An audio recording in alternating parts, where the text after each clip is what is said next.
Hey everybody, Dr. Phil here. This is going to be a video on the five generic competitive strategies. So let's go ahead and jump right in.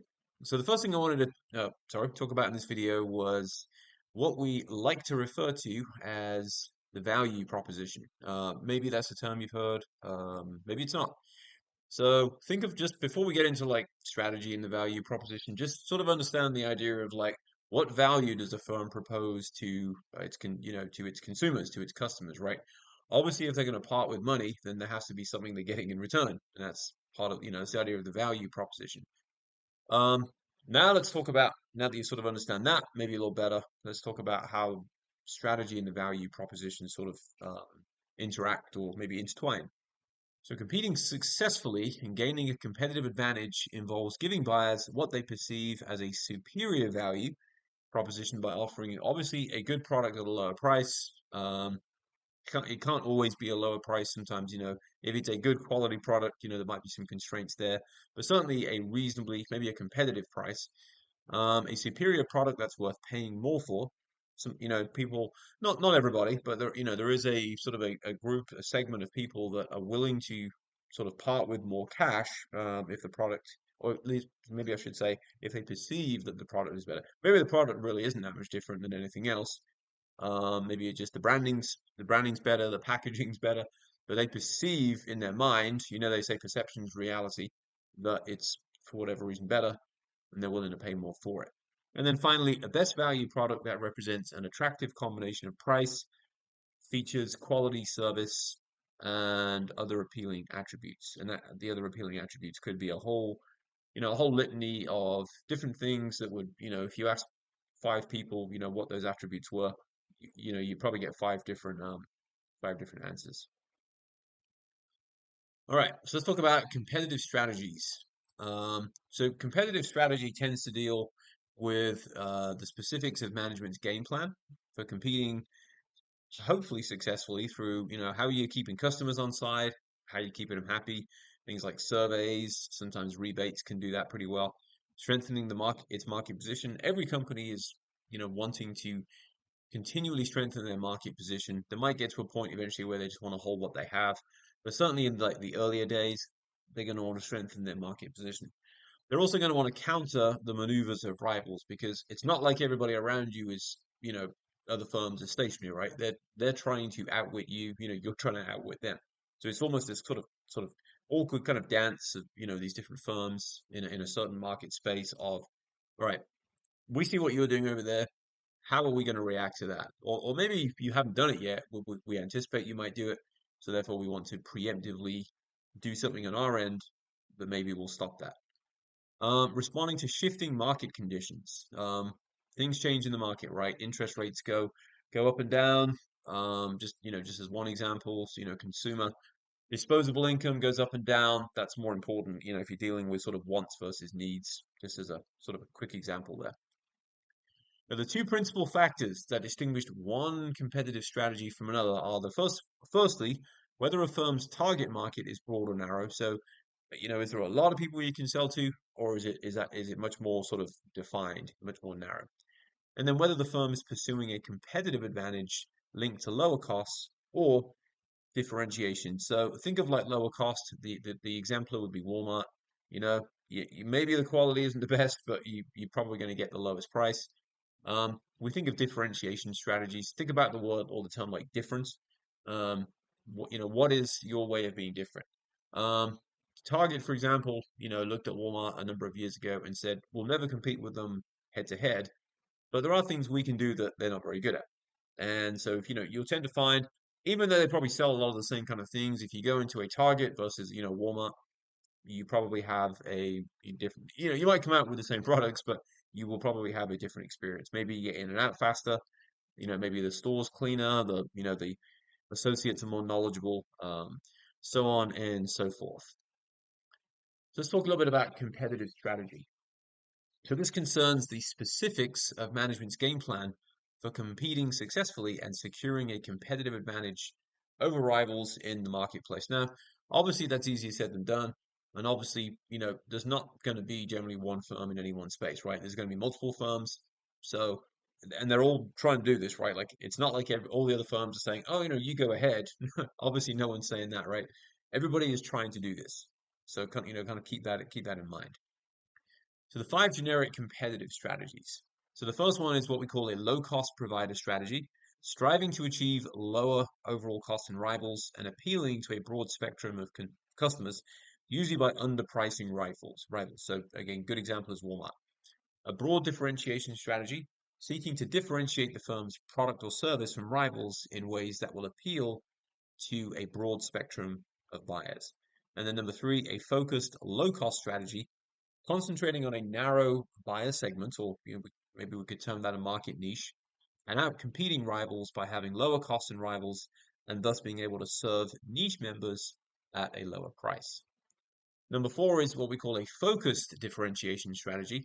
This is concentrating on a narrow buyer segment or market niche and outcompeting rivals by offering niche members customized attributes that meet their tastes and requirements better than rivals' products.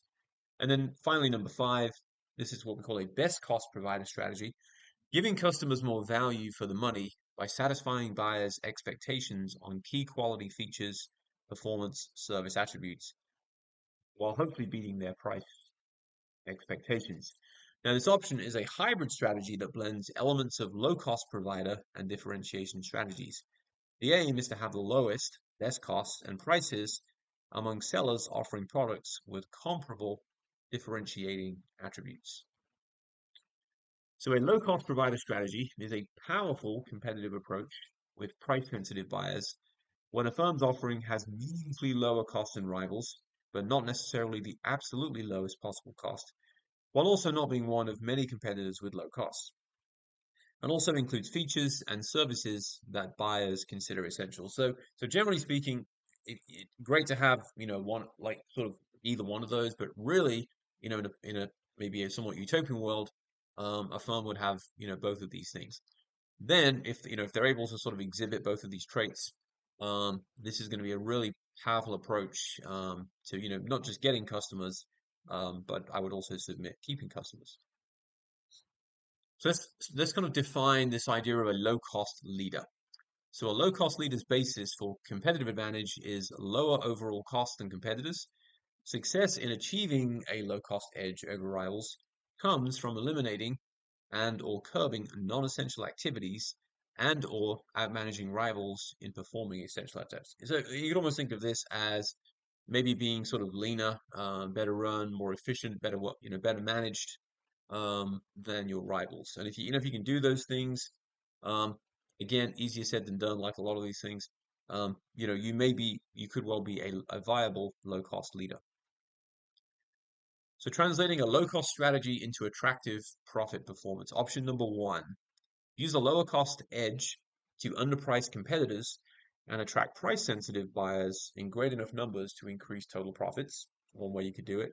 Or option two, maintain the present price, be content with the present market share, and use the lower cost edge to earn a higher profit margin on each unit sold.